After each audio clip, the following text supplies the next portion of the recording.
Jana Vallabha Girivardhari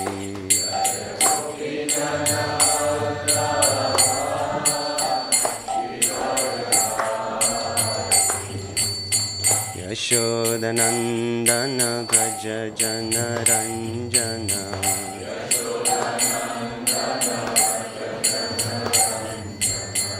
Yamuna Tira Vanachari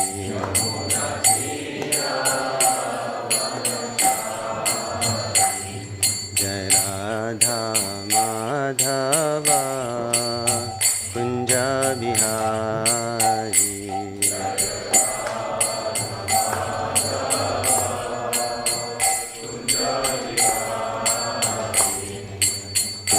Jana Vallabha Girivardhari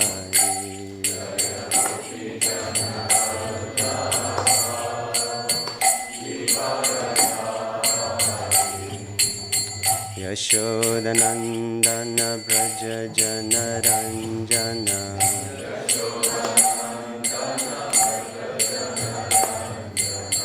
Yamuna Tira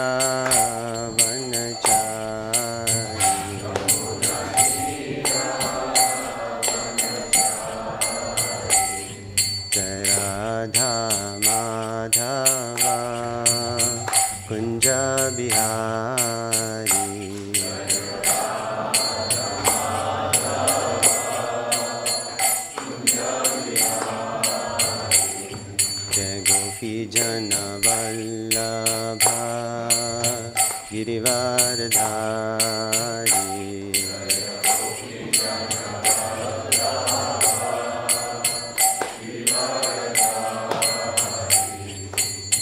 Yashodanandana Vraja Jana Ranjana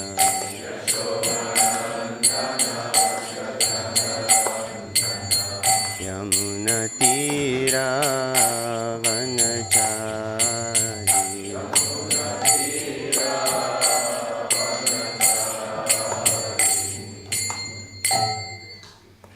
Jai Shri Radha Gokulananda Ki Jai.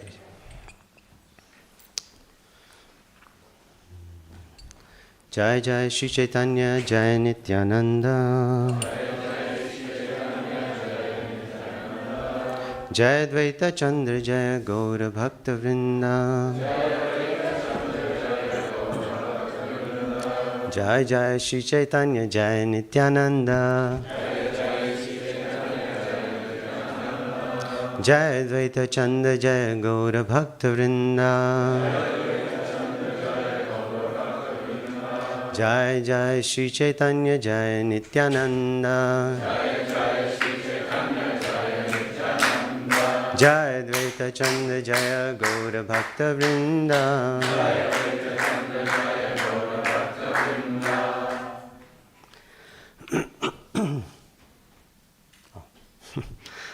So, Caitanya-Caritāmṛta Madhya chapter 11, and several of the verses do not have purports, so we will keep going till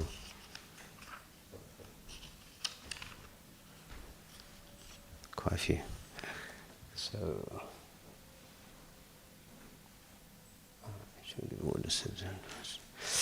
okay, so I'll just speak through until the verse which has the purport, and then we'll repeat that verse. That's okay? Raja kahe padicha ke ami agya diva vasadi ye chaya padicha shabadiva. The king replied, I shall give orders to the attendant in the temple. He will arrange for everyone's residential quarters and prasadam as you desire. Mahaprabhura ganayata aila gora haita bhattacharya ekeke dekaha amate. Sarvabhauma Bhattacharya, please show me one after another all of Sri Chaitanya Mahaprabhu's devotees who are coming from Bengal. Bhatta kahe atalaika kara arona gopinath chineshabare karabe darshana. Sarvabhauma Bhattacharya requested the king, go up on the roof of the palace. Gopinath Acharya knows every one of the devotees. He will identify them for you. Ami kaho nahi chini, chinite manahaya, Gopinatacharya shabare karabe parichaya. Actually, I do not know any of them, although I have a desire to know them. Since Gopinatacharya knows them all, he will give you their names. Etabali tina jana atalaikaya chadila, he nakale vaishnava shabanikate aila. After Sarvabhauma said this, he went up to the top of the palace with the king and Gopinathacharya. At this time, all the Vaishnava devotees from Bengal drew closer to the palace. Damodara Swarupa Govinda Duijana Mala Prasada Laina Yaya Yuha Vaishnava Gana. Swarup Damodar and Govinda, taking the flower garlands and prasadam of Lord Jagannath, proceeded to where all the Vaishnavas were standing. Prathamete Mahaprabhu Pathaila Dunhare Raja kahe e dui kon chinnaha amare. Sri Caitanya Mahaprabhu first sent these two persons in advance. The king inquired, "Who are these two? Please let me know their identities." Bhattacharya kahe e Swarup Damodara Mahaprabhura haya inha Dvitiya kalavera. Sri Sarvabhauma Bhattacharya replied, "Here is Swarup Damodar, who is practically the second expansion of the body of Sri Chaitanya Mahaprabhu. Dvitiya Govinda Bhritya Iha Donha Diya Mala Pathana Chena Prabhu Gaurava Kariya." The second person is Govinda, Lord Chaitanya's personal servant. The Lord has sent garlands and remnants of Lord Jagannath's food with these two persons simply to honor the devotees from Bengal. Jai Shri Radha Gokulananda ki jai, Shri Sitaram Lakshman Hanuman ki jai, Shri Gauri Sai ki jai. Ado mala advaitere swarupa paraila, pache Govinda dvitiya mala ani tanre dila. At the beginning, Swarup Damodar came forward and garlanded Advaita Acharya. Govinda next came and offered a second garland to Advaita Acharya. Tabe Govinda dandavata kaila acharyera, tanrena hichinne acharya puchila damodare. When Govinda offered his obeisances by falling down flat before Advaita Acharya, Advaita Acharya asked Swarup Damodar about his identity, for he did not know Govinda at that time. Damodara kahe ihara Govinda nama, Ishwara puri sevaka ati gunavana. Swarup Damodar informed him, Govinda was the servant of Ishwara Puri. He is very highly qualified. Prabhura seva karite puri agya dila, ateva Prabhu inhake nikate rakhila. Ishwara Puri ordered Govinda to serve Sri Chaitanya Mahaprabhu. Thus the Lord keeps him by his side. Raja kahe yanre mala dila dui jana, ascharya teja bada mahanta kaha kona jana. The king inquired, to whom did Swarup Damodar and Govinda offer the two garlands? His bodily effulgence is so great that he must be a very great devotee. Please let me know who he is. Acharya kahe inhanre nama Advaita Acharya Mahaprabhura manya patra sarva shirodharya. Gopinath Acharya replied, his name is Advaita Acharya. He is honored even by Sri Chaitanya Mahaprabhu, and he is therefore the topmost devotee. Shivasa Panditiha Pandita Vakreshwara Vidyanidhi Acharya Inha Pandit Gadadhara. Here are Shivas Pandit, Vakreshwara Pandit, Vidyanidhi Acharya, and Gadadhar Pandit. Acharya Ratna Inha Pandita Purandara, Gangadasa Pandita Inha Pandita Shankara. Here are Acharya Ratna, Purandara Pandit, Gangadas Pandit, and Shankara Pandit. Hey Murari Gupta Iha Pandit Narayana, Haridas Thakur Iha Bhuvana Pavana. Here are Murari Gupta, Pandit Narayan, and Haridas Thakur, the deliverer of the whole universe. Hey Haribhatta, hey Sri Nrsimhananda, hey Vasudeva Datta, hey Shivananda. Here is Haribhatta, and there is Nrsimhananda. Here are Vasudeva Datta and Shivananda Sain. Govinda Madhava Ghosh Vasu Ghosh Dina Bhaira Kirtane Prabhu Payana Santosh. This text has a purport, so please repeat after me.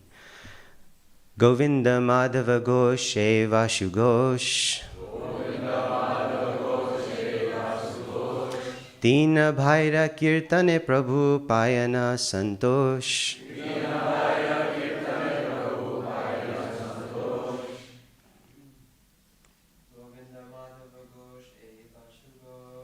Govinda Madhava Ghosh Vasu Ghosh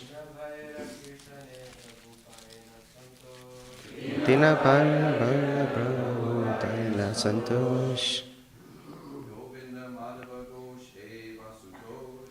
Govinda Madhava Ghosh Vasu Ghosh Dina Bhaira Kirtane Prabhu Payana Santosh. Govinda Madhava Ghosh Vasu Ghosh Dina Bhaira Kirtane Prabhu Payana Santosh.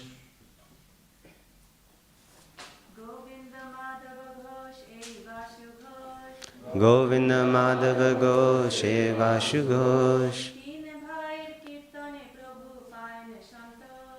Dina Bhaira Kirtane Prabhu Payana Santosh.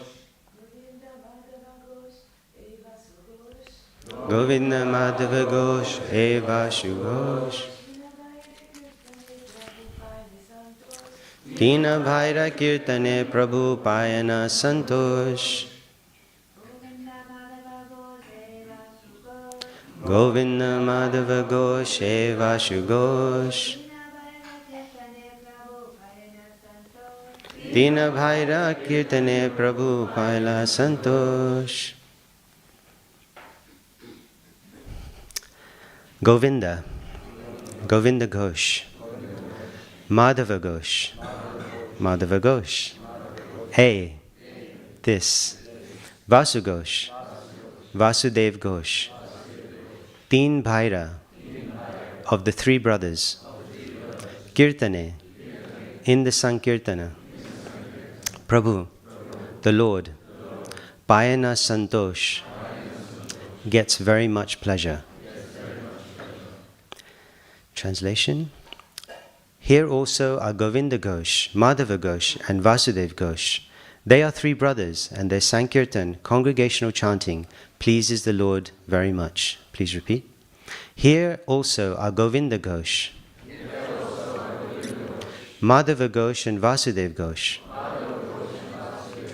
They are three brothers, and their Sankirtan, congregational chanting, pleases the Lord very much. Purports. Govinda Ghosh belonged to the Kayastha dynasty of the Uttara Radhiya section, and he was known as Ghosh Thakur. Even to the present day, there is a place named Agradweep near Katwa, where a fair takes place and is named after Ghosh Thakur. As far as Vasudev Ghosh is concerned, he composed many nice songs about Lord Sri Chaitanya Mahaprabhu, and these are all authorized Vaishnav songs, like the songs of Narottam Das Thakur, Bhaktivinoda Thakur, Lochan Das Thakur, Govinda Das Thakur, and other great Vaishnavas. Om Jnana Timirandasya Jnananjana Shalakaya Chakshurun Militam Yena Tasmai Shri Gurave Namaha. Shri Chaitanya Manobhishtam Stapitam Yena Bhutale Swayam Rupa Kadam Ayham Dadati Swa Padantikam Vandeyaham Shri Guru Shri Yuta Padakamalam Shri Gurun Vaishnavamscha Shri Rupam Sagrajatam Sahagana Raghunatham Vitam Tvam Sajivam Sadvaitam Savadhutam Parijana Sahitam Krishna Chaitanya Devam Shri Radha Krishna Padan Sahagana Lalita Shri Vishakhan Vitamscha. He Krishna Karuna Sindhu Dina Bandhu Jagatpate Gopesha Gopika Kanta Radha Kanta Namostute Tapta Kanchana Gaurangi Radhe Vrindavaneshwari Vrishabhanu Sute Devi Pranamami Hari Priye Vancha kalpatarubhyascha kripa sindhu bhaivacha patitanam pavanebhyo vaishnavebhyo namo namaha. Jai Shri Krishna Chaitanya Prabhu Nityananda Shri Advaita Gadadhara Shivasadi Gaura Bhaktarinda. Hare Krishna Krishna Krishna Hare Hare Hare Rama Rama Rama Hare Hare.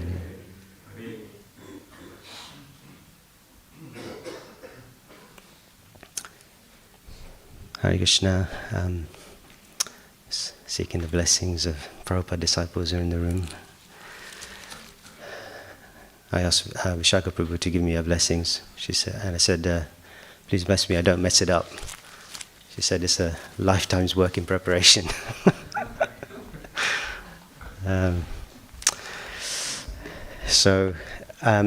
They were maybe I can just...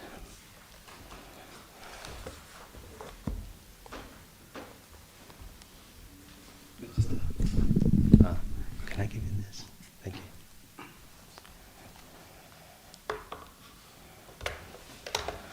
This is too much in my face. I'll speak louder. I'm nervous. So, there was a couple of things that I wanted to, two main points I would like to speak about. One was actually related to, because yesterday Caitanya-Caritāmṛta Prabhu's wonderful class gave us a sense of the mood of this chapter building up towards Rath Yatra, the idea of essentially the kind of the rasa moods which are leading to Chaitanya Mahaprabhu's ecstasy in the pastimes of Rath Yatra. This chapter is called Bheda Kirtan, so in terms of these aspects that Prabhu spoke about, he mentioned this idea that Caitanya-Caritāmṛta is essentially theology in the form of a biography.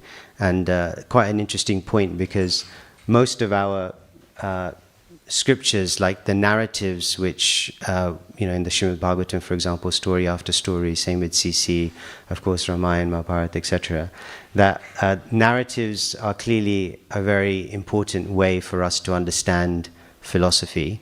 And the examples of the stories of the devotees are as prominent, sometimes even more prominent than the stories of the Lord himself. So this list of devotees gives us a certain insight, because with the Caitanya-Caritāmṛta, it's very much that we can, when we go to Mayapur, we can kind of almost very closely imagine what it was like during Chaitanya Mahaprabhu's time, during the pastimes of his associates, as opposed to, of course, previous Vedic ages, which are harder to relate to our current experience. So that's kind of has a very powerful kind of role for us. And in here, the scene is set with Ramananda Rai, Sarvabhauma Bhattacharya, and Gopinath Acharya, because remember the build-up to this, as we've been reading in this chapter so far, is that Ramananda Rai really is desperate to meet Chaitanya Mahaprabhu, right? So we've kind of heard about that. And all of these steps are building up to his, Chaitanya Mahaprabhu is showing through his devotees this point about what is it that qualifies us to meet with the Lord. And there are very different aspects several different aspects to this in the build-up to it. And as Chaitanya Mahaprabhu has already said to Ramananda, to Ramananda Rai. Sorry, did I say Ramananda Rai? I meant King Prataparudra, of course. He already said to Ramananda Rai that because Ramananda Rai had spoken highly of King Prataparudra, and because the king had offered service to Ramananda Rai, therefore Krishna would surely bless him. So this is all kind of building up to this point.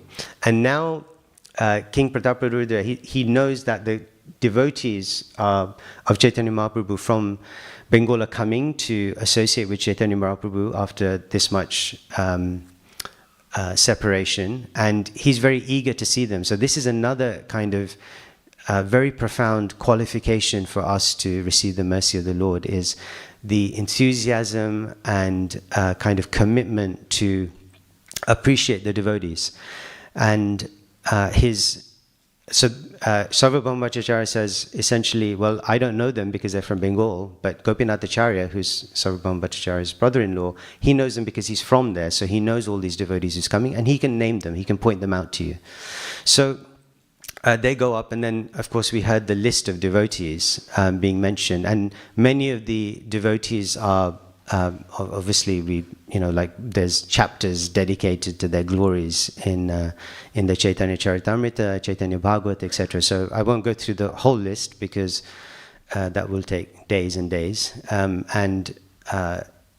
Just to point out that some of the devotees are mentioned later, like very specifically. So, for example, Gangadas Pandit is mentioned. He's the personality whom Chaitanya Mahaprabhu studied grammar under. Then Shankara Pandit is mentioned. Shankara Pandit is actually Shiva Pandit's brother, younger brother. And his story is told about how he became famous as the pillow of Lord Chaitanya. So during the pastimes of Gambhira, when Chaitanya Mahaprabhu would rub his face against the walls, and he would, the devotees, and especially Swarup Damodar, would become so distressed at this expressions of ecstasy that they were trying to figure out how do we, prevent Chaitanya Mahaprabhu from doing this. So they allowed Chaitanya Mahaprabhu, they convinced Chaitanya Mahaprabhu to allow Shankara Pandit to stay with him. So he would keep Chaitanya Mahaprabhu's feet on his lap, massage him.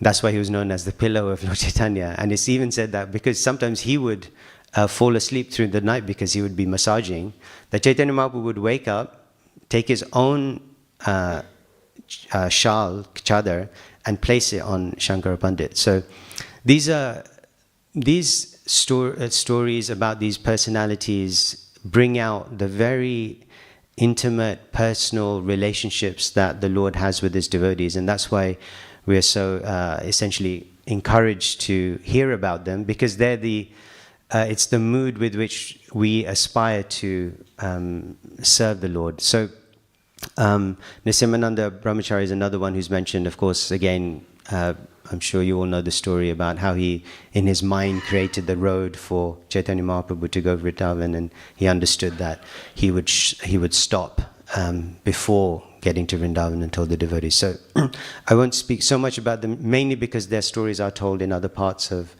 the Caitanya-Caritāmṛta. But what I wanted to just reflect on here is that if you think about like the scene and the mood that's being created by Kaviraj Goswami, like when we hear these names and we hear their glories and we know they're like, it's kind of like a all-star cast, right? It's like the who's who of Chaitanya Mahaprabhu's associates are all here. And I was thinking that that is also, it's a tendency of the soul, like it's a tendency of all of us. And you see it reflected in the material world, where people gravitate towards that type of thing, where they like the idea of seeing, hearing, speaking to, associating with what in their perception are great personalities, famous personalities, personalities who are known for something. And that the principle is similar. The principle is that the soul has that because we see something of Krishna's opulence reflected. And in the spiritual dimension, of course, Krishna's opulences are reflected to the devotees. His personality, the devotees reflect his opulences. So there is something intrinsically, deeply attractive about that.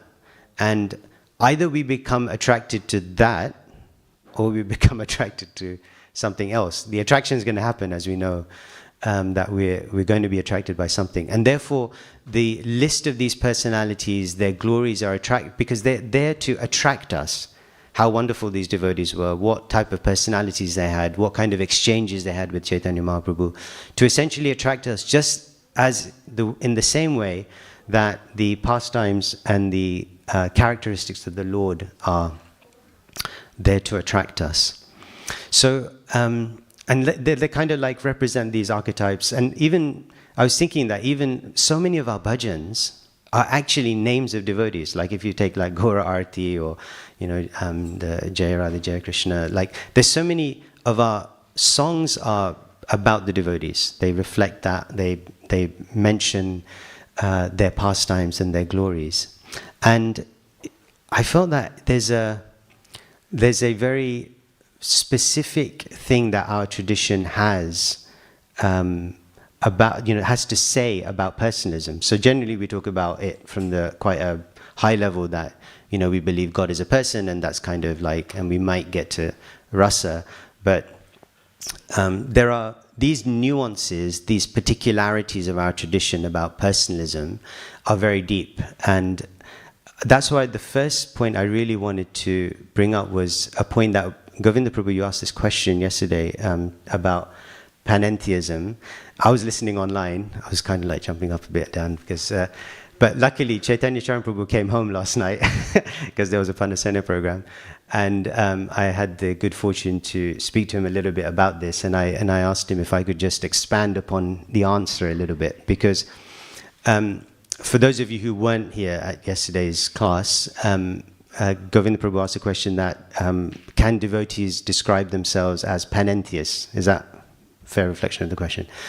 And so panentheism, as distinguished from pantheism, so pantheism, as we know, is that the equivalence of God and nature. That's the idea, right? So God and nature are exactly the same, they're identical. And panentheism is one step removed, which is essentially that God and nature, so God is nature, but he's also beyond nature. And it's obviously, it's a Greek term, comes from that philosophy, and it's somehow or another there is rising, and it's kind of like it's becoming more known. People are speaking about it. I've heard it spoken about in a couple of different contexts, read about it in a couple of different contexts. And interestingly, it came up just the other week. We had there's a professor from the Cambridge University Divinity faculty who did a retreat, a residential for some of our A-level students at Avanti. And he was speaking about panentheism, and he mentioned it in the context of he knows the tradition very well. He occupies the same post that Julius Lipner did, who was Tamal Krishna Maharaj's PhD supervisor. And he mentioned it, and I probed it a little bit because there was something there which didn't quite sit right with me, and interestingly, I then read something in the Brahma Samhita which I'd like to share with you. This is a quote by, it's part of Srila Bhaktisiddhanta Saraswati Thakur's foreword to the Brahma Samhita. So in there he says, "A very close attention and a comparative study of all prevailing thoughts and conceptions will relieve and enlighten all. Be he a materialist, a downright atheist, an agnostic, a skeptic, a naturalist, a pantheist, or a panentheist, busy with their knowledge of three dimensions only by their speculative assertions." So, as we know, Srila Bhaktisiddhanta Saraswati Thakur was very precise and very penetrating in his analysis and protection. Rupanuga Viruddhapa Siddhanta Dvanta Harine is his pranam, one of his lines of his pranam. Siddhanta Dvanta, like this idea that of protecting the line, the philosophical tradition of Rupa Goswami. Very penetrating and very powerful, really, in his protection of our Siddhanta. So here he's making this point that he's grouping these people together. The materialist, atheist, agnostic, skeptic, naturalist, pantheist, panentheist. So when I read that, I also felt that we have to be a little bit careful in terms of how we use this term, because it has certain connotations in the philosophy that it was brought from. And the interesting point here is Bhaktisiddhanta Saraswati Thakur is making this point about how these are speculative ideas. So you can get to the point of pantheism, panentheism, through like a speculative, jnani style approach. And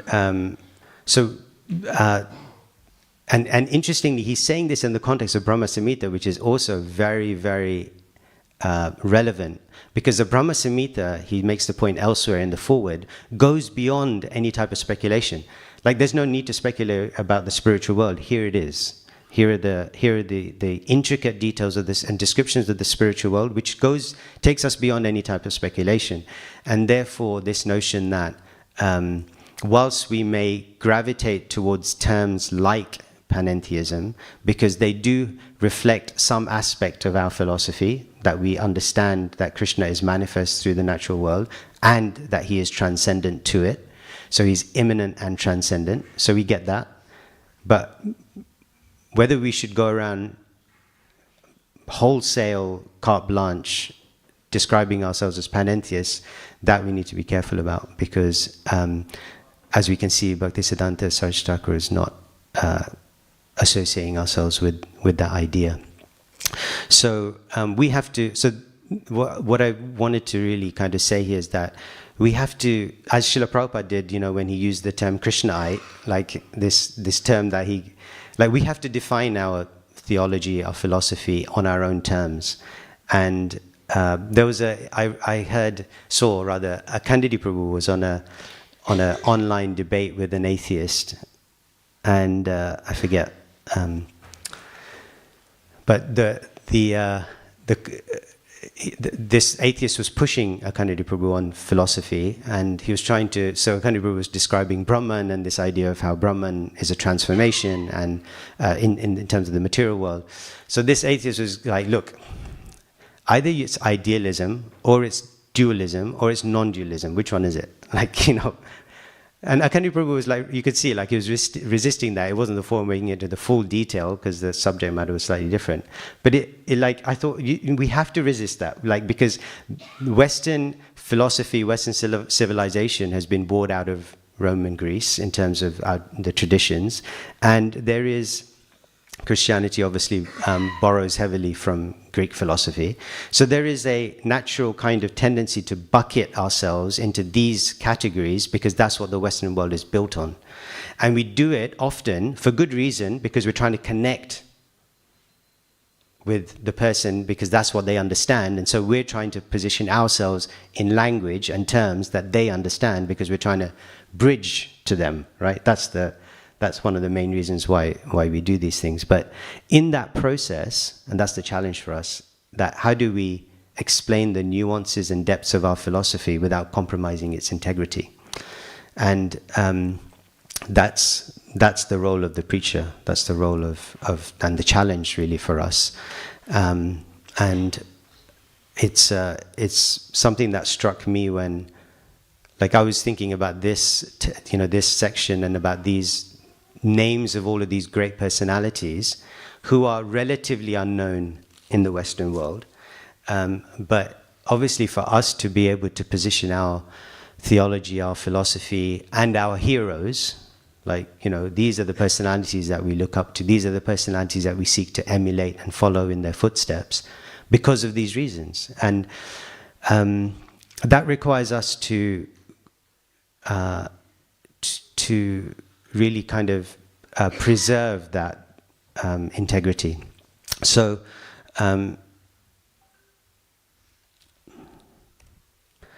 so that was the maybe I'll just say one more, because I realize I've got a little bit of time. What I've studied three main things. So I did, my undergrad was science related, so mainly chemistry. I did an MBA, so I did leadership and management, and I've been studying a lot of philosophy recently. And when I finished my MBA, the one thing that really landed with me very strongly was, so it was at London Business School, one of the best schools in the world, 2-year degree, and the thing that landed with me was Srila Prabhupada knows more than all of this. If you really want to know about leadership and management, you can get it much better from Srila Prabhupada's example and his books. And then I was thinking about science, and I was thinking the things that Srila Prabhupada's saying in his books are more scientific than the things that I learned in my degree, which are now being revised in light of recent understandings about science. And then when I read philosophy, and you think all of these philosophers over hundreds of years, like all of their points have already been addressed by our acharyas and Srila Prabhupada's purports. So there is a need, I feel, that sometimes we can see something outside of our tradition and think that it has something new or something progressive or something to add. And sometimes it's because we may not know the depths of our tradition well enough to be able to understand how our acharyas have already addressed these issues. 100 years ago, Bhaktisiddhanta Saraswati Thakur is talking about panentheism, and we're talking about it now. Like, he's already dealt with the issue. So that was one main point. Sorry, I know it was to do with yesterday's, but I thought it was I feel quite strongly about this, just in terms of how we take our movement, our philosophy, our preaching forward, particularly when it comes to reaching out to audiences that are not familiar with Krishna, Hinduism broadly. Then how do we frame it, and how do we offer it and position it in such a way that, yes, we want to reach them on their terms, but we also don't want to compromise our integrity in doing so. Okay, so maybe I can just pause there. If there are any comments or questions or things that we want to explore before I go into the second part, which is the purport to this particular verse. Anybody? Yeah. Isn't there also... Yeah, sorry. Okay. Isn't there also the consideration that, for example, leadership and management, like the secular world have explored our teachings more than we have in relation to things like that. Like, I was thinking, like, SWOT analysis, it corresponds to like Abhideya in one sense. Jai Shishi Radha Gokulananda ki jai, Shishi Sitaram Lakshman Hanuman ki jai, Shishi Gonitai ki jai.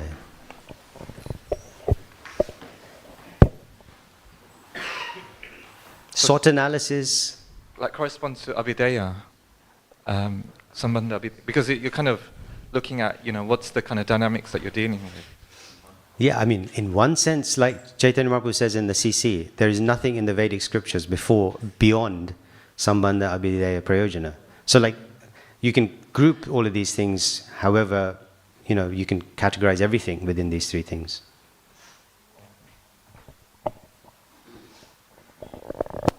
I mean, it's speaking to an underlying truth, right? Like, whether we go through this direction or that direction, there's truth there.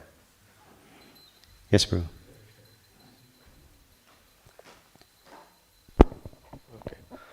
In Western philosophy, usually the time is very linear. That's how the consideration is. Mm-hmm. Whereas in our case, the time is circular. Mm-hmm. And if in that perspective, if we see, then the personalities appearing in different lila, that is like a drama, when those personalities are coming up in different roles and then participating in the lila. Mm-hmm. So how to connect that with when somebody, when we are explaining it to them? Yeah. I mean, this is another point about how we present our philosophy. Because in science, for example, there's this idea that if you have a theory, it has to be predictive. You have to be able to use the theory to predict an outcome that you wouldn't otherwise be able to do, right? Like, so that's a kind of a concept.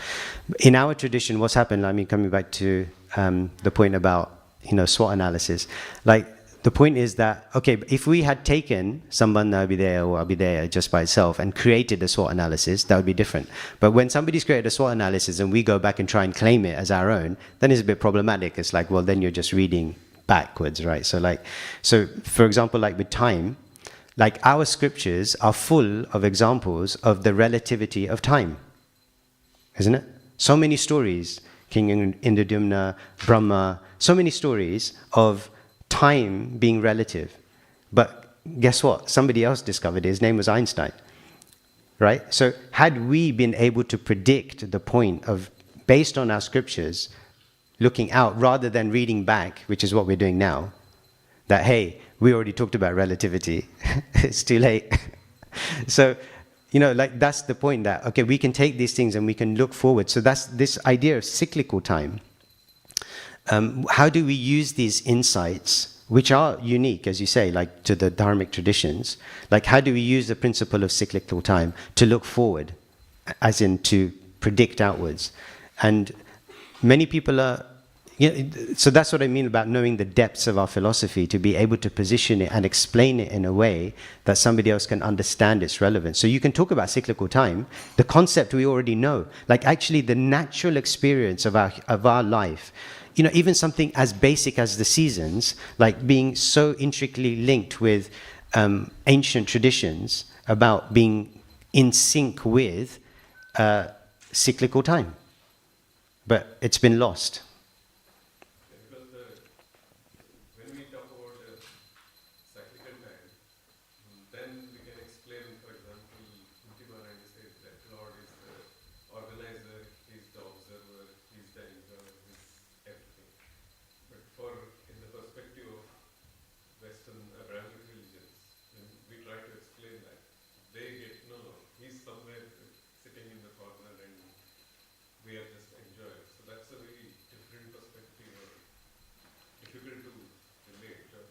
Yeah, but our, like, how do we relate cyclical time? See, ultimately, like, you could just take a scriptural thing. Our scripture says that, your scripture takes that. I mean, and then that's it. Like, let's leave it there.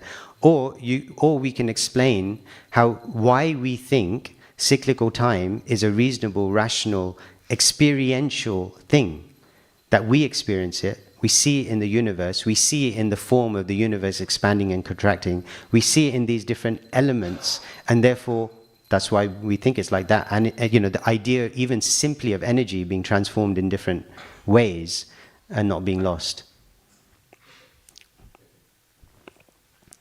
Okay, anything? Yes. Let's see. Can you explain what's the difference between our philosophy and monotheism? So what are the exact, we believe that Krishna's in nature, but he's outside it as well. Yeah. So how are we different from that? Yeah, so our philosophy is, this is why I think the point that Srila Bhaktisiddhanta Saraswati Thakur is making is that in the Brahma Samhita, we're going beyond, the scripture goes beyond all speculations. And he's categorizing panentheism, like here he's saying, let's see what he says. He says that busy with their knowledge of 3 dimensions only by their speculative assertions. Like these positions, the positions of the materialist, the atheist, the agnostic, skeptic, naturalist, pantheist, panentheist, these positions, philosophical positions, are arrived at through speculation.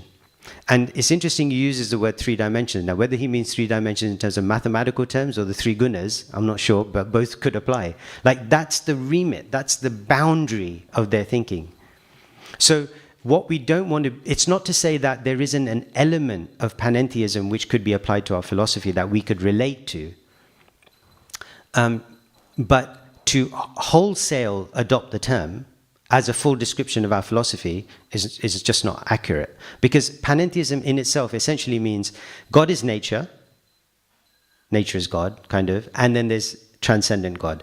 So that's all it, but from there, like, so for example, the most well-known strand of panentheism is process theology by the guy who co-wrote the book with Bertrand Russell, Principia Mathematica.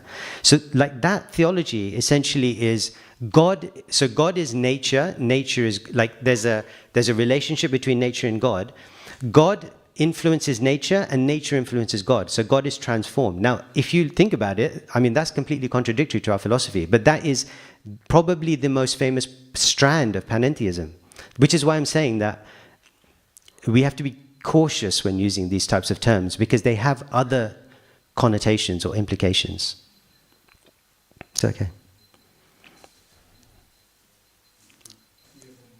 Sorry, yeah. Probably just going back to Prabhupada's question, what were you saying about, we have these concepts in our scriptures, like circular time. Then he mentioned how if someone did a SWOT analysis of it, No. No, he meant he mentioned swap being derived or founded in Abhidaya, connected to Abhidaya.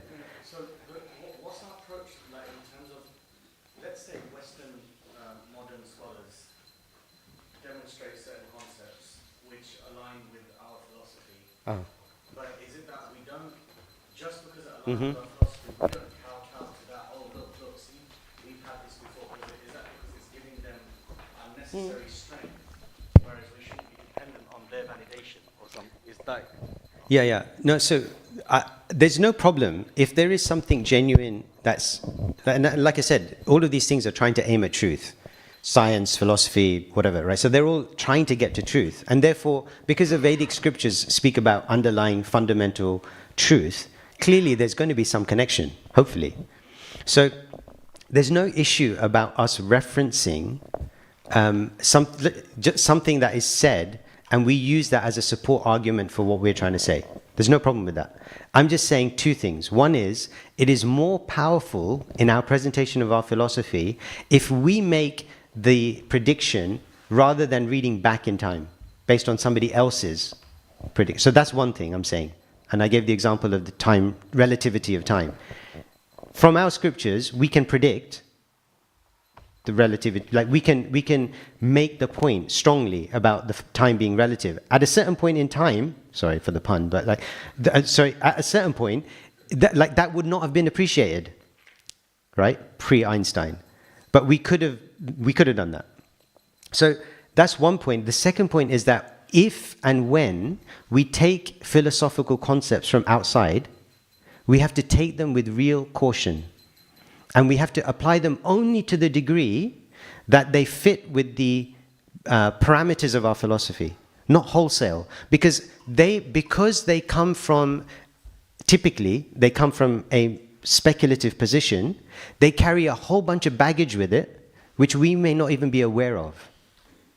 Just like I was giving the example just now about like the main strand or one of the most famous strands of panentheism. So panentheism on the surface, it may seem like, sounds great, describes us, let's go with it. But there's other stuff that we need to be careful about. Okay, are we done with that section?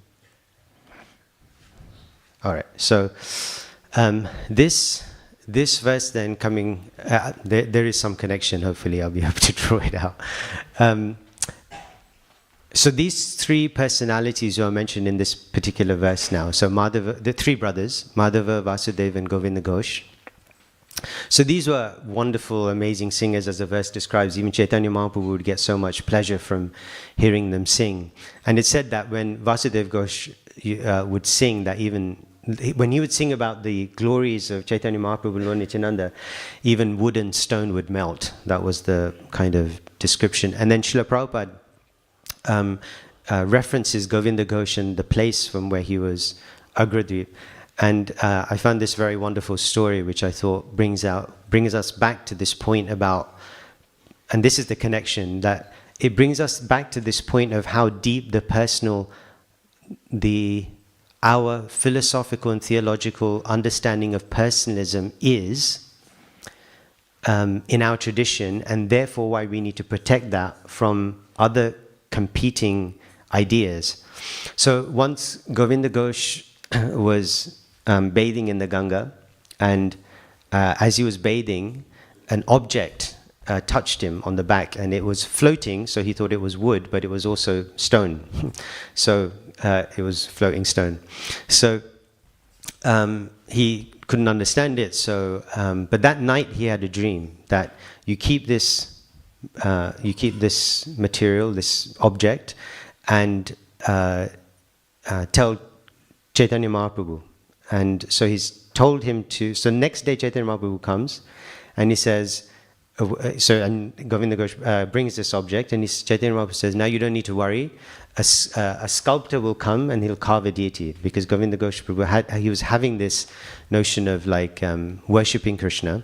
So then the sculptor comes. Then he understands this is actually a Shila, and from the Shila, Krishna's deity is going to become manifest. This deity is now called Gopinath, and later, on the inspiration of the Lord, Govinda Ghosh marries and he has a son. And his son and his wife die one after the other. And he's so distraught that he stops his worship of the deity. And then the deity comes in his dream, and the deity says, Gopinath says to Govinda Ghosh that, is it right, do you think it's right that because one person, their son has died, that they should starve their other son? So you think that the story would end there, but actually he replies to Gopinath and he said, look, I had a son and my aspiration was that my son would fulfill the ritual objectives, the offering of pind, the Shraddha ceremony, and in that way he would fill these obligations out. What am I going to get from worshipping you? At least this son would have fulfilled all of these obligations for me. What benefit will I get from worshipping you? So Gopinath says, okay, so from now, I will promise to take care of your Shraddha ceremony. When you depart, I will do the Shraddha and the pind offering for you and and even today, in that deity in Agradut, which Govinda Ghosh established, during the Shraddha period, they put kusha grass on the fingers of the deity, and it's considered that he's offering the Shraddha on Govinda Ghosh's behalf. So these are, and we have so many stories, pastimes like this in our tradition, where the devotee is so intimately connected with the Lord, and the Lord is so intimately connected with the devotee. It's not just a one-way dynamic. And these pastimes bring out such a depth of relationship and rasa that is really, truly, I believe, unique to our tradition, in that what our tradition has to offer the world. And that's why I'm quite conscious that my first point, which I won't go over again, but this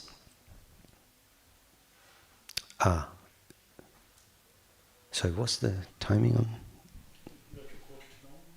Okay, so I'll just speak for 2-3 minutes, and then if anybody would like again.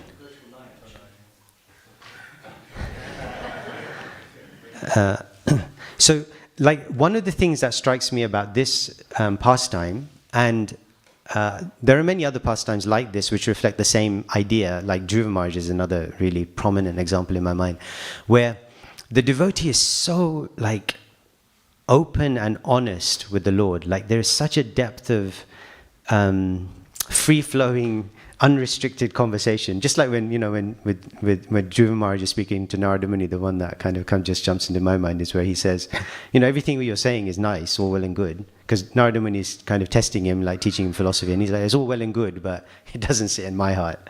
I still want this. So, like, and from that honesty, from that sincerity of purpose, comes everything, really. Like, when we boil down all the intricacies and the technicalities and the formularies and all of that stuff, when we boil it all down, ultimately we come to, am I sincerely reaching out to the Lord? And if we sincerely do that, then everything else is kind of... So that honesty does so many amazing things. It keeps us honest in the sense of just the literal sense, but it also prevents us from kind of falling down, like from our spiritual platform, because we're aware, like we understand, we know, and we recognize. We don't just kind of like repress or deny or shove under the carpet stuff. And this is like the point that how it, like because if we do that, the risk of doing that is that it just leads to, as Krishna says, what does repression accomplish? Because ultimately, that verse that always has confused me a couple of times when I read it, when Krishna says, it's better to do your own duty imperfectly Sorry, I'm paraphrasing. I don't remember rather than somebody else's duty perfectly. And I thought, like, how could that be? Like, if you're doing it perfectly, what's the problem? How could, like, why would you not? I mean, what's the? So, and it took me a little while for the penny to drop. That this idea is that you may appear to be doing it perfectly, and you may even do it perfectly, but it will be for a finite period of time because the platform that you're standing on is not secure. Therefore, the consequences of that action, which is why it's better to do your duty, i.e. the platform that you're on, imperfectly, because at least the platform is secure. Not just for your own benefit, but for the benefit of society. If you start doing stuff that you are not, like, as Krishna defines varna by guna and karma, that this, like, if that's not what your intended purpose to do, then it will cause disruption. It will cause an imbalance and a kind of chaos situation. And that's why Krishna consciousness, in that regard, is a long-term solution for everyone. Because it can accommodate for everyone. It can accommodate for all of these varieties. And it can accommodate for people wherever they're at, in terms of their own journey in their spiritual life. And that's why the connection to this purport that Srila Prabhupada has here is that he speaks about the Kayastha. He's saying that they're from the Kayastha community. Now it's really interesting because the Kayastha community, this is the same community which we hear about Raghunath Das Goswami's family being from. And if you remember, Raghunath Das Goswami's family was from an extremely, like billionaire, kind of today's equivalent, extremely wealthy family. Now, Kayasthas, so there were Kayasthas who came from northern India, and they were essentially clerical or secretarial workers. So they were classified in some regions of India, like Shudras would be classified, assistant, secretarial, etc. But in Bengal, they're classified almost like Brahmanas, because they came from a very noble Kshatriya type lineage, so they're administrators, like senior level administrators. So what was interesting is that Srila Prabhupada elsewhere also comments that the Kayasthas are essentially a mix of Varna. And they are regarded in different areas by this reflection of these different mix. And I thought, like, that's a really interesting point, because like when we think about, like, I mean, I deal with a lot of students who are thinking about careers, but even with devotees who are in careers, like it's not clear for most people, I think, in terms of, okay, where do I fit in society? Like with regards to Varna, with regards to Guna, like what am I supposed to be doing? What should be my offering to Krishna, etc., etc. And these are long-term considerations, which we struggle with, I feel, because obviously society doesn't have the infrastructure, it's not built to reflect Varnashram. But secondly, because most of us actually are quite mixed.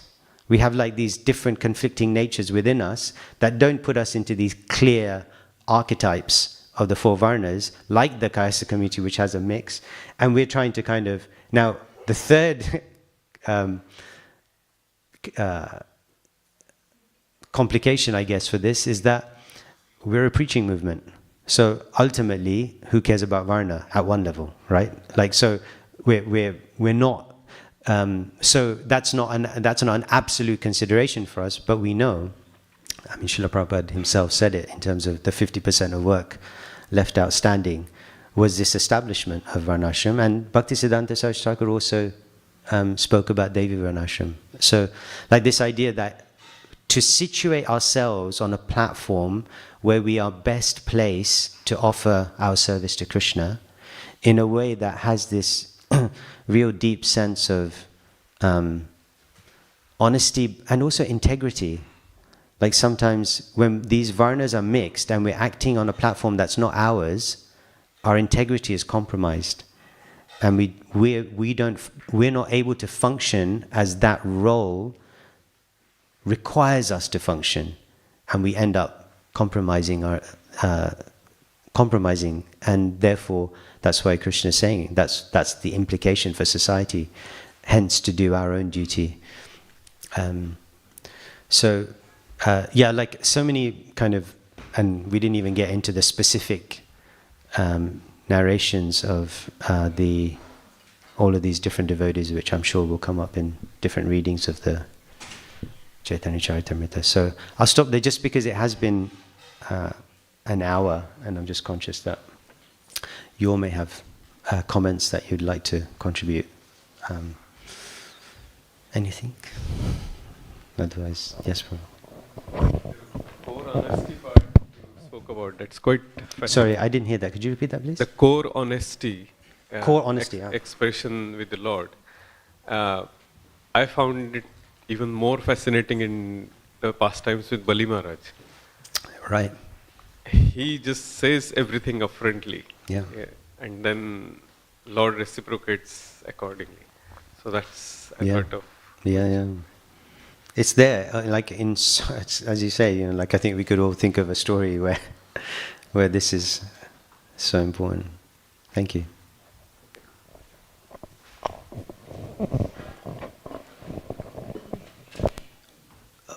Oh, there's one point here.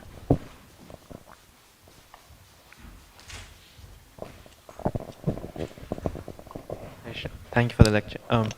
One point you made, obviously, like with the Gita, like it's better to do your duty imperfectly rather than doing someone else's duty perfectly, because it could lead to disruption.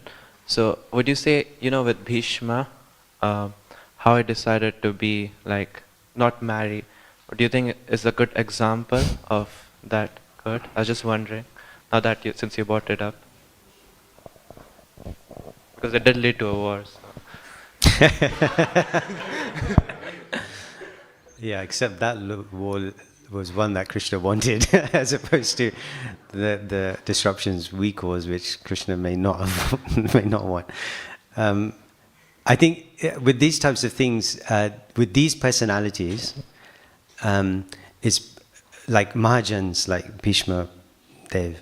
It's better not to impose our judgments on them in the way that we should do upon ourselves, because they are part of Krishna's pastimes, and Krishna is inspiring them to act in certain ways. So whereas with us the gunas are pushing us, and with Krishna's associates his internal energy is pushing. So like whereas externally it may appear that Arjuna is confused, or he is not behaving like a spiritually informed person, and Krishna even chastises him. Like these things may happen, but we shouldn't take the position that Arjuna is. You know what I mean? Like there's our position, and then there's like what the pastime is showing us. So we just have to be mindful of that. So yeah, I wouldn't want to use Krishna as an example, but I know what you're. Yeah, you can take the principle from the story, but don't make a judgment on the personality. Thank you.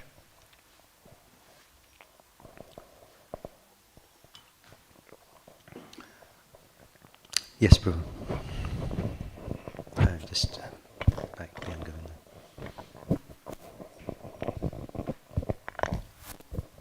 Hare Krishna, thank you. In regard of, you mentioned pastimes, so Govinda Ghosh, deities, that very interesting how the devotees are supposed to be transcendental through all these rituals. And it's interesting that he was so attached to it that even Krishna decided to maintain that. Why is that fear? It's interesting how it's in core of that heart. Maybe for Indians it's different. For me, I don't care less for that. Those rituals depend on Krishna. He was associated with Lord Chaitanya, and interesting. I guess maybe Krishna wanted to set up the example that this ritual should be maintained, because we don't discourage for those who are really attached. But devotees themselves, why they have to care less about that? Again, the same principle, Prabhu. Just in terms of like, what is the? We can see the whether this is Krishna's mercy or whether this is some deficiency. We can see by the response.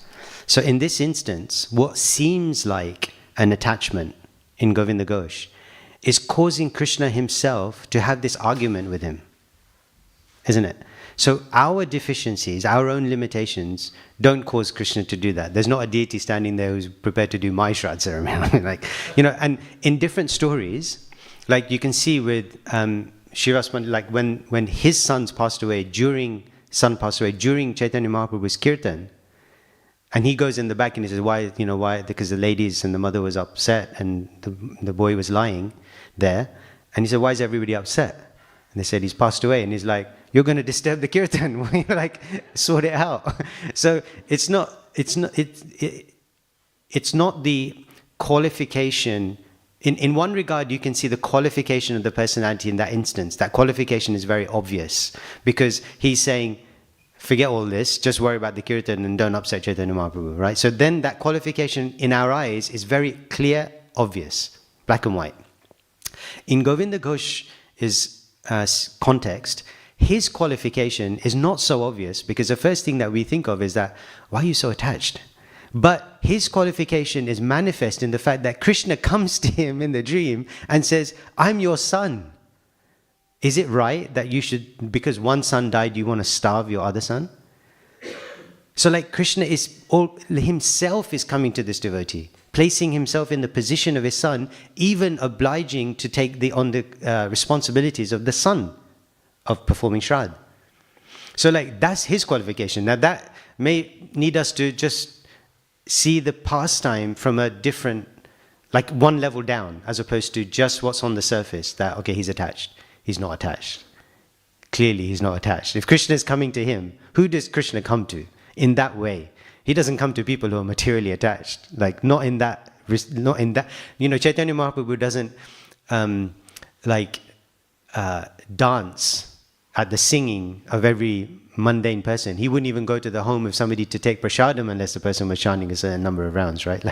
So this is his qualification. So we have to see them in the context of who they are. How does Krishna reciprocate with them? Because how Krishna reciprocates with that personality, we can see how elevated that person is, ultimately. Is that okay? So many levels to it. So many, yeah. Krishna also could appear and explain philosophically, practically about, this attachment. He could do so many things. He decided to do that way. But this is the point, it's very hard to even understand. It's so deep that. But isn't that so? The very thing that you said, isn't it so interesting that there is the philosophical depth of our tradition, which is beyond compare. But even beyond the philosophy, which is so deep and profound, is the relationship that Krishna has with his devotee. So yes, Krishna could have come and spoken philosophy to Govinda Ghosh, but clearly he didn't need philosophy. He knows the philosophy. So he didn't need to hear it. Krishna wanted to establish this principle of his care for his devotee. And no matter what his devotee does, Krishna loves that devotee. So there is something, even like philosophy will take us to some point. After that point, we go beyond philosophy. Isn't it? Okay, I think maybe one last question and we'll stop.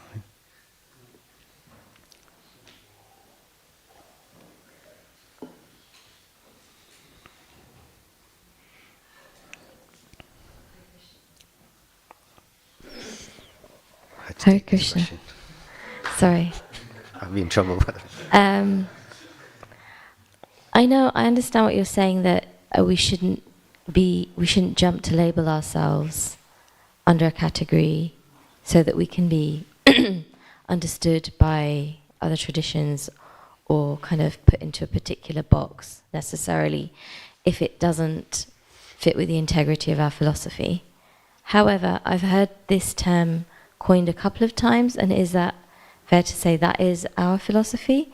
So I've heard us as being described as polymorphic by monotheists, by both Caitanya-Caritāmṛta Prabhu and Garuda Prabhu. Is that a fair explanation for somebody who's trying to understand our philosophy? Okay, so this term, polymorphic monotheism, was coined... By monotheism. No. So polymorphic monotheism was coined by Julius Lipner, who was the professor at Cambridge, Tamal Krishna Maharaj's supervisor. Garuda Prabhu, I think, developed that into polymorphic bi-monotheism to reflect Radha and Krishna. And these terms are not existing terms. They were created. So Julius Lipner created that term to categorize or to reflect the nuance of the Vaishnav Hindu tradition, in the sense that Krishna comes in many different forms, but it's one God. And then Garuda Prabhu is adding to that. So there is the point I'm making is that there is a difference when a term is created by somebody in knowledge to reflect our tradition, compared to taking in a term which is thousands of years old, that has an existing meaning and is used in different ways by different people, and we are adopting it. That's a fundamental difference. And then that's one point. And then the second point is that even when we use those terms, polymorphic, bi-monotheism, somebody tomorrow can come, just like Garuda Prabhu built on Julius Lipner's thing, he made his thing, somebody else tomorrow could come and say something else, right? It's possible. So these things are not, they are not fundamental in the way that our scriptures are fundamental. So I'm saying that when we connect with something like this, we can connect with it in the sense that it's helpful in explaining our position, but we don't necessarily elevate it to the status of a scriptural sutra or a scriptural statement in the way that we would if, for example, Srila Prabhupada or one of our acharyas did that in the same way. Like because we could see a clear connection, and that's why I think, I give you an example, like panentheism. Bhaktisiddhanta Saraswati Thakur clearly knew about this term 100 years ago, right? That's obvious, he's written about it 100 years ago. If he knew about that term 100 years ago, why didn't he just say it? Why didn't he just say, we're panentheists? He didn't do it because clearly he's not categorizing us in that way, because he knows that there's a limitation to that term. So that's all I'm saying, that one is what we have, borrowing from other people, the other is creating our own, and there's a difference.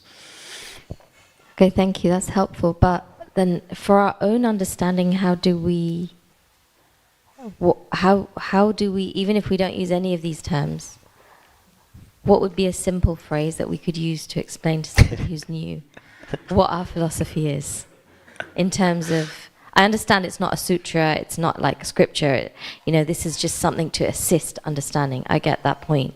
But my question is, what would I say to somebody who comes along and says, so what's your philosophy? Like I said, I think that this is the challenge for the preacher.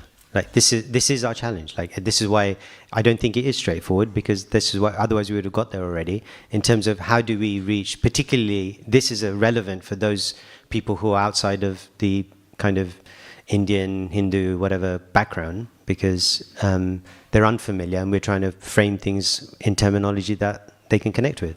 But I just don't think that it needs to be as straightforward. No, not straightforward. I don't think it needs to be as black and white as that, because ultimately when we're explaining to like if I'm explaining to students versus explaining it to academics or to corporate people or whatever, or like my explanation of our philosophy is going to be different. Like how I position that to that person is going to be different. And so why do we need to have just a phrase that we all have to agree on, which explains Krishna consciousness for all time, for all people?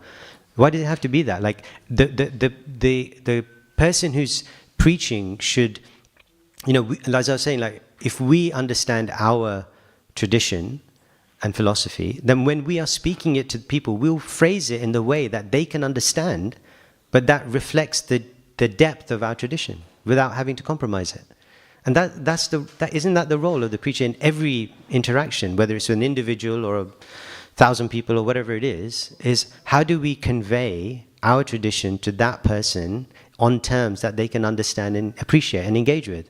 And I just don't think that having a single phrase is necessarily the answer for all people all the time. Okay, with that, so I can't say no because it's Prayojan Prabhu. So he'd maybe just like say something and then we can close. Prabhu, if we can just pass him the mic. Thank you. Okay. I just wanted to say, referring to the Bhagavad Gita, chapter 17, the divisions of faith. It's very interesting because it covers all the faiths in their differences in accordance with the modes of material nature and their time, place, circumstance, whatever happens. But this is where Prabhupada brings it all together in our faith. That chapter 17 resolves everything. So if you want to know what's happening in goods, like for instance, these terrorists, they're in ignorance, passion, they're killing other people. And then they laugh. They hate them. Yeah. It's personal. They'll commit suicide. So this divisions of faith, it talks about all the circumstances, and whether it be a Jew, a Christian, or whatever, or in Krishna consciousness, there's this. We have to regard it in terms of the modes of material nature. Yeah. Yeah. Thank you, Prayojan Prabhu. That's a really, really important point. I mean, it's one of my favorite topics. And I think actually, if there is a way for us to convey the variety and the depth, the modes of material nature are a very, very powerful way to do that in terms of. Thank you. We'll end here. Oh, sorry.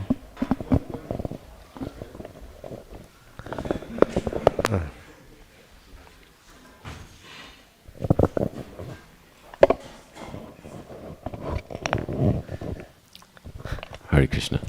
So it's interesting that words, right? Words. I take the view like as Vaishnavas, we don't limit ourselves, so we use words how we want to use them. If there's an advantage, we do. And I'll give you an example. Sometimes we don't like to call ourselves Hindus because it's got baggage, but other times it's really useful. For example, if you want to get government funding for schools and stuff. So I would say, in the same way, for panentheism, I agree with you. It's got baggage because, as you pointed out, there's strands of panentheism which we wouldn't adhere to. But then, in some sense, we do come under that umbrella, but we would like to claim the term, yes.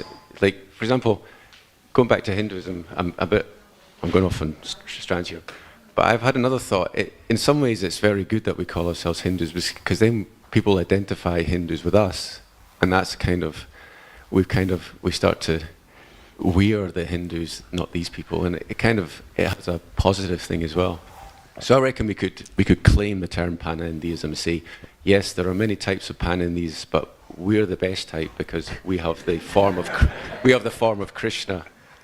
And just one of the things on Wikipedia. It's interesting on Wikipedia. I just check now. The verse that Caitanya-Caritāmṛta quoted is in the Wikipedia article as like saying Bhagavad Gita has panentheism. So it's anyway. Yeah. No, that's true. But I was thinking about the same thing because I was thinking about we use the term Hinduism like that. But I'll tell you what the difference is. Like Krishna Kshetra Maharaj, he uses this really interesting idea that, instead of the Hinduization of ISKCON, we're looking at the ISKCONization of Hinduism. So, very, very interesting perspective. So, but you see, the term Hindu has baggage in the sense of the broad kind of region and kind of traditions, etc. And it's used. Chaitanya Mahaprabhu uses it. It's in Bhavishya Puran, etc. So it has been used in that sense, and there is a possibility of us claiming it. in the way that you say, and the way that Krishna Chaitanya Maharaj speaks about ISKCONization. Panentheism is not the same from my standpoint, because it means it is not a full accurate description of what we're speaking about. So for example, when we speak about the three aspects of the absolute truth, Brahmeti, Paramatmeti, Bhagavanti, Shabdite, so like this reflects a nuance that doesn't exist in panentheism. Panentheism also is not, for us to be able to claim that, that boat has already sailed. Like, this is not a new term. Like, this has been around since the Greek kind of understanding of it. So there are already stakes in the ground around it. So it's just one, and I think we can use it to an advantage. I'm not even saying we shouldn't touch the word. I'm just saying that if we touch it, we have to be really careful with it. We can't just wholesale jump in. And that's where I think that there's if we go around and saying, okay, we're panentheous, that becomes our slogan, that becomes our catchphrase, I think that's dangerous. I think. Okay, I think, it is 9 o'clock now. No, I'm not going to take any money. So we'll end here. Srila Prabhupada ki jai.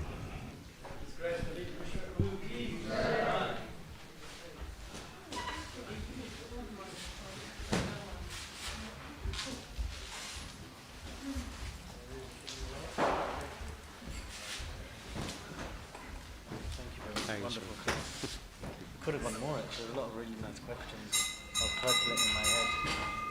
I'd like to have a chat with you, actually. Yeah, sure. Discuss things. Do you do sanghas? I used to, but I need to start doing something. Yeah, I haven't done it for a while. Thank you for arranging. Yeah. I'd like to also explore, you talk about being a better through your...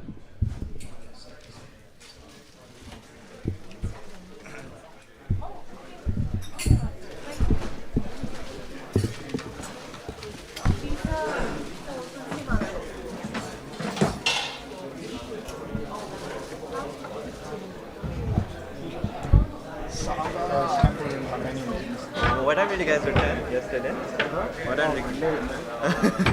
I can imagine. Why is it missing?